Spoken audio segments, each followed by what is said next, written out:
వింటున్నారా? బాధపరిచేవాడు క్రైస్తవుడు కాదు. అవసరమైతే బాధను అనుభవిస్తాడు కానీ ఎదుటివాడిని బాధపరచడానికి ఇష్టపడడం, అదే నిజమైన మారు మనస్సు. Praise the lord. దయాగుణం కలిగి ఉండటం, నీ కలిగిన దానితో తృప్తి పడటం, ఎదుటివాడికి బాధ కలుగు చేయకుండా జ్ఞానంతో ప్రవర్తించటం మారు మనసు. అలాంటి మారు మనసు ఎవరిలో ఉంటుందో వాక్యం అంటుంది, ఒక్క పాపి మారు మనసు పొందితే పరలోకం అంతా సంతోషం కలుగుతున్నారు. వింటున్నారా? బాధపరిచేవాడు క్రైస్తవుడు కాదు.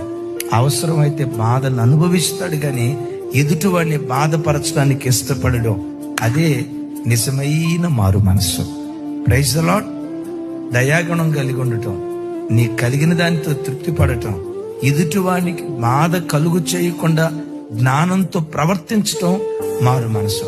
అలాంటి మారు మనసు ఎవరిలో ఉంటుందో వాక్యం అంటుంది, ఒక్క పాపి మారు మనసు పొందితే పరలోకం అంతా సంతోషం కలుగుతుంది.